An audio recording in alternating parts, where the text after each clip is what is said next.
जो border issue है, इसके डिटेल्स क्या हुआ है, किस प्रकार हुआ है, क्या किया गया है, इसके डिटेल्स सरकार को ट्रांसपेरेंटली देश को बताने चाहिए, क्योंकि क्लैरिटी फ्रैंकली किसी को नहीं है। नेपाल में क्या हुआ, किस प्रकार हुआ, क्यों हुआ, लद्दाख में क्या हो रहा है, किस प्रकार हो रहा है, ट्रांसपेरेंसी होनी चाहिए, क्लियरली उनको सरकार को बताना चाहिए। वो ट्रांसपेरेंसी नहीं दिख रही है मुझे। जो चाइना और हिंदुस्तान की बात है, अभी वो लाइव इशू है, तो उसके बारे में मैं प्रेस कॉन्फ्रेंस में ज्यादा नहीं बोलना चाहता हूं, वो मैं सरकार के विजडम पे छोड़ना चाहता हूं। मगर ट्रांसपेरेंसी की जरूरत है। हमें मालूम होना चाहिए क्या हो रहा है, और वो देश को नहीं मालूम। जी सर, धन्यवाद। हम सर मूव करते हैं टेलीविजन की तरफ। इसमें सॉरी, मैं एक चीज ऐड करना चाहता हूं। जी सर। जब तक थोड़ी ट्रांसपेरेंसी नहीं होगी, मुझे इस पे टिप्पणी करना या बोलना सही नहीं होगा। अगर ज्यादा इंफॉर्मेशन होगा तो फिर मैं आपको एक क्लियर कट पोजीशन दे सकूंगा। In the middle of a meeting, Kabir, can I call you back in 10? No, sorry, you'll have to wait for your turn. Not like this. Can Adish Rawal from ABP come in, please? And please be brief with your question. Yes, sir. Rahul ji, 30 जनवरी को पहला case report हुआ था corona का। उसके बाद 12 fab को आपने इस बात को पार्लियामेंट में उठाया था, और उसके बाद आपने कई बार ये भी कहा कि आर्थिक महामारी आ सकती है, स्वास्थ्य को लेकर प्रॉब्लम हो सकती है। लेकिन 24 मार्च को 54 डेज के बाद लॉकडाउन लगा। इसके ऊपर आप क्या कहना चाहेंगे कि सरकार का जो रवैया है टुवर्ड्स अपोजिशन, उसको क्या सरकार सीरियसली नहीं लेती है? देखिए, सरकार का काम गवर्नेंस का होता है, हमारा काम ऑपोजिशन का है। हमारा काम सरकार पर प्रेशर डालने का है, और अगर सरकार की दृष्टि कहीं नहीं जा रही है, कोई थ्रेट है जो सरकार को नहीं दिख रहा है या जिसको सरकार इग्नोर कर रही है, उसको हाईलाइट करना हमारा काम है। मैं जो फरवरी में कर रहा था, मैं अभी भी वही कर रहा हूं। मैंने अपनी पोजीशन नहीं बदली है। मैंने फरवरी में कहा था कि बहुत डेंजरस सिचुएशन बनने जा रही है, और आज भी मैं कह रहा हूं।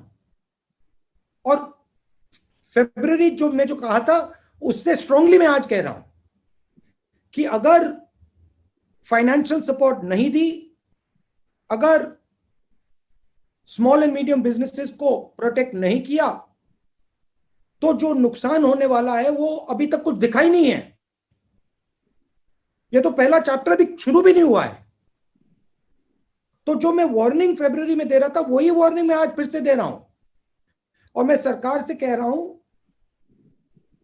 आदर से कह रहा हूं, रिस्पेक्ट से कह रहा हूं, प्लीज आप इकोनॉमिक एक्शन लीजिए, आप एकदम कैश इंजेक्शन दीजिए, आप एकदम स्मॉल एंड मीडियम बिजनेसेस की रक्षा कीजिए, नहीं तो बहुत जबरदस्त आर्थिक नुकसान होने वाला है। मेरा काम देश की जो निगाह है, जो पर्सपेक्टिव है, उसको शेप करने का है।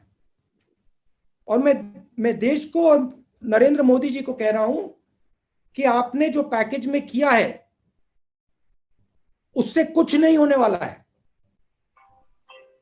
एक प्रॉब्लम है, मैं आपको बताता हूं। थोड़ी सी मेरी बातचीत जो डिसीजन मेकर्स हैं, इनडायरेक्टली होती रहती है। उनकी व्यू है कि अगर हमने बहुत सारा पैसा गरीब लोगों को दे दिया, मजदूरों को दे दिया, तो बाहर देशों में गलत इंप्रेशन चला जाएगा, हमारी रेटिंग खराब हो जाएगी। मैं फिर से दोहरा रहा हूं, हिंदुस्तान की शक्ति बाहर से नहीं बनती है। हिंदुस्तान की शक्ति हिंदुस्तान के अंदर से बनती है। हिंदुस्तान की इमेज बाहर नहीं बनती है, हिंदुस्तान की इमेज हिंदुस्तान के अंदर बनती है। जब हिंदुस्तान मजबूत होता है, जब हिंदुस्तान की शक्ति होती है, तो बाकी दुनिया देखती है, इमेज बनती है हमारी। तो मैं फिर से कह रहा हूं, हिंदुस्तान की शक्ति की रक्षा करने की जरूरत है। शक्ति की रक्षा कैसे करनी है? डायरेक्ट कैश एकदम 50% लोगों को महीने का 7,500 रुपए, सबसे गरीब मजदूरों को। ये हमारी शक्ति है, ये हमारी स्ट्रेंथ है, ये हमारा सोल है, आत्मा है। इसकी रक्षा करनी है। विदेश क्या सोच रहा है उसके बारे में नहीं सोचना, अभी वो बाद में देखेंगे। Thank you, sir. May I now request Karthikeya ji from Beyond to come in, please?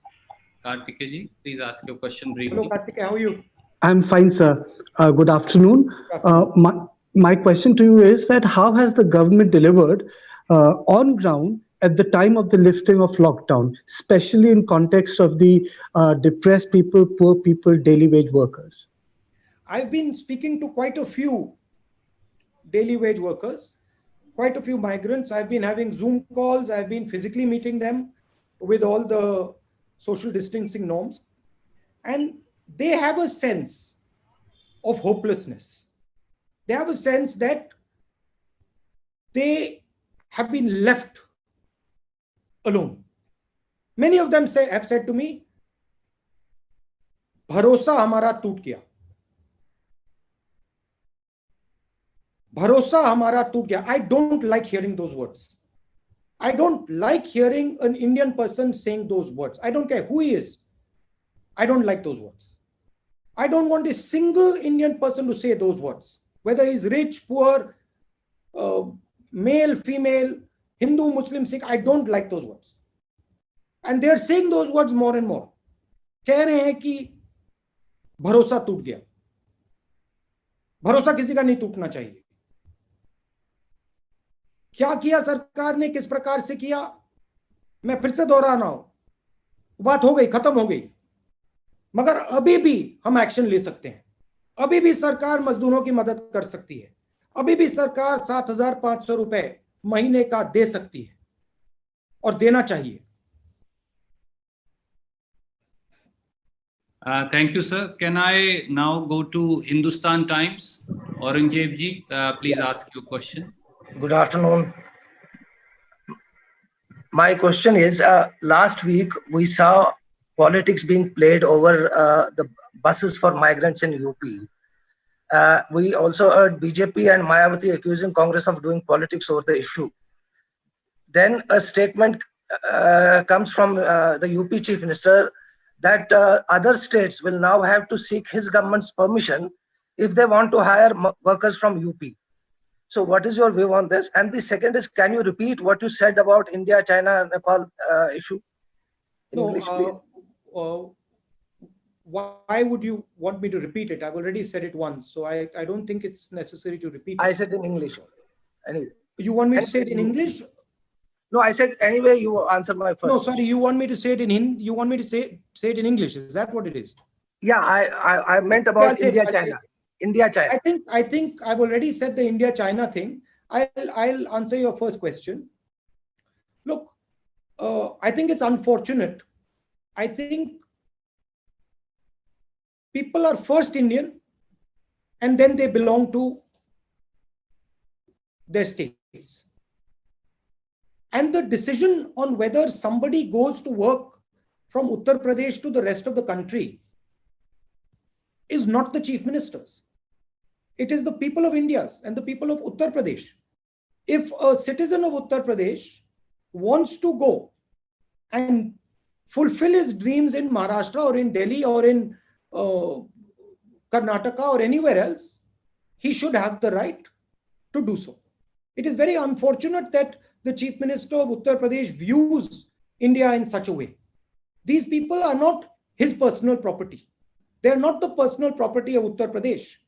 These people are Indian citizens and they have the right to decide what they want to do and they have the right to live the life they want to live.